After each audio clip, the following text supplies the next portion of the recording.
We've been sold a retirement dream that was designed by someone else, for someone else's benefit, and the deeper you dig into the numbers, the more you realize most of the advice floating around out there is either dangerously incomplete or quietly working against you. Today we're cracking open the real conversation about building wealth, the one that cuts through the noise, challenges the popular takes, and gives you an honest look at what actually moves the needle. If you're the kind of person who questions the mainstream financial narrative, this one is for you. Before we get into it, make sure you hit that subscribe button right now, because we break down this kind of content every single week. Drop a comment below and tell us, do you actually trust the financial advice you see online? Here's the reality of where most Americans stand financially. People are being handed half-truths, dressed up as expert wisdom, and the consequences are real. The gap between people who build serious wealth and people who just survive paycheck to paycheck often comes down to one thing: the order in which they make financial decisions. Let's start with one of the most dangerous pieces of advice circulating right now: the idea that raiding your 401k to buy a home is a smart, wealth-building move. On the surface, the logic sounds reasonable. Real estate appreciates. Home ownership builds equity. Buying a home is part of your future. But the moment you crack open that retirement account early, you're not just withdrawing money, you're triggering taxes, penalties, and the permanent loss of compounding growth. You could easily hand 30 to 40 cents of every dollar straight to the government before that money ever touches a down payment. Yes, a home can be a meaningful asset, and yes, home ownership matters in a long-term wealth plan.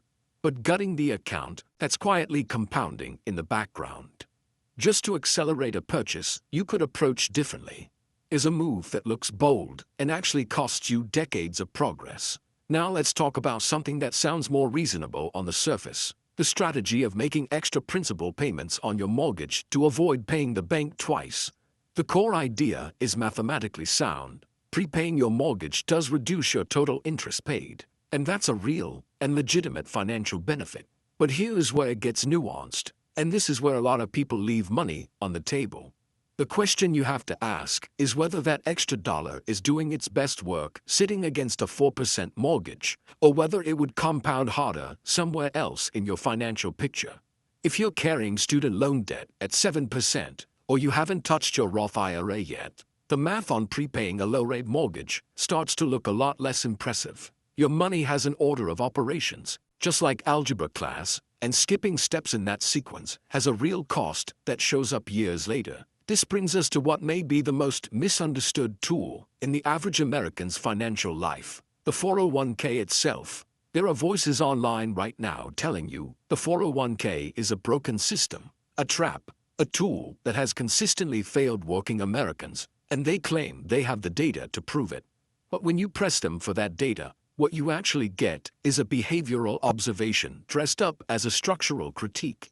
Yes, Americans are contributing less and less to their retirement accounts, but that's a people problem, not a product problem. When your employer matches your contribution at 50 cents or $1 for every dollar you put in, that is an instant guaranteed return that no stock, no crypto, no real estate deal can consistently beat. Walking away from that match because someone online told you 401ks are broken is one of the most expensive decisions a person can quietly make. Now, let's zoom out and talk about the long game.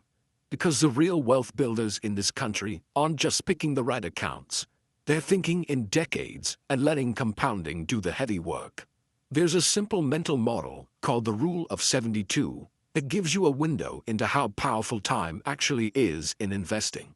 Divide 72 by your expected annual return, and that's roughly how many years it takes your money to double. At 7%, your money doubles in about 10 years. At 10%, it doubles in roughly 7. But here's what most people teaching this rule forget to mention: that doubling timeline assumes you put the money in and walk away.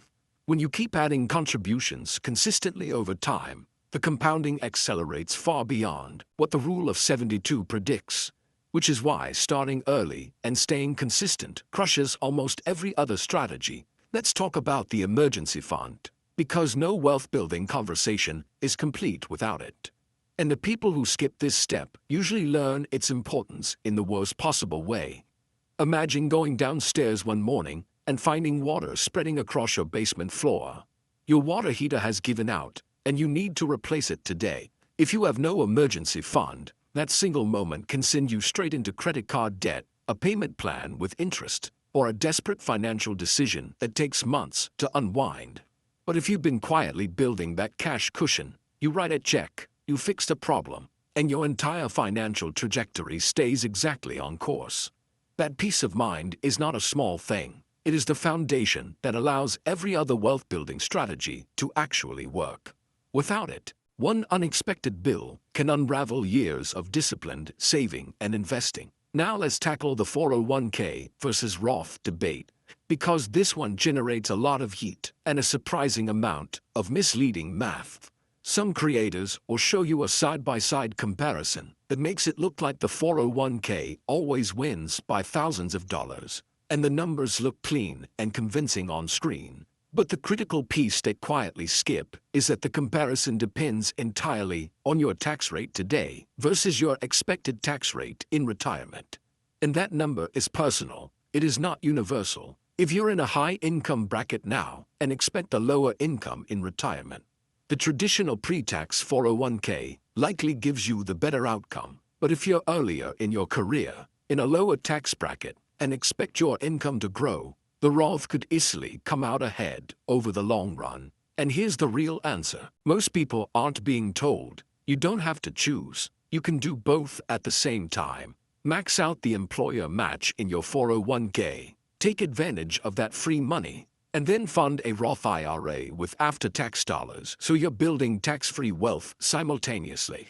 That's not an either-or decision. That's a both-on strategy, and it's what people who build serious wealth actually do. Let's also address the flashy buy a Rolls-Royce for free content circulating out there. Because nothing illustrates financial misdirection better than watching someone frame leverage as a magic trick. The pitch sounds clever. Put your money in an account earning 5%, borrow against it to buy the car, and your investment technically paid for the vehicle. What that pitch quietly ignores is that the borrowing rate on a collateralized loan is going to run somewhere between 8 and 11%, while your account is earning 5%. You are losing ground on the interest rate gap every single month, and the car itself is depreciating, while the loan is not. The real wealth mindset isn't about finding clever ways to spend money while making it look like you're not. It's about accumulating assets that generate income, assets that work harder than you can with your own two hands, so that eventually your money replaces your need to trade time for it. That shift in perspective, from consumption to ownership, from spending to building, is what actually separates people who achieve financial independence from people who stay stuck in a beautiful-looking cycle of earning and spending. The goal is not to look wealthy. The goal is to build something that lasts. Here's the final thought to take away from everything we've covered today. Most of the financial advice you see online isn't lying to you outright. It's giving you half the picture and letting your own assumptions fill in the rest. The people who build real wealth aren't the ones who found the smartest trick or the cleverest loophole. They're the ones who got the order of operations right, protected their foundation with an emergency fund, captured free money through employer matches, invested consistently over time, and never let a flashy shortcut pull them off course. If this video gave you a new way to think about your money, do me a favor and hit the like button right now. It helps more people find this content. Subscribe to the channel so you never miss a breakdown like this. And drop a comment below telling us the one financial myth you used to believe but finally let go.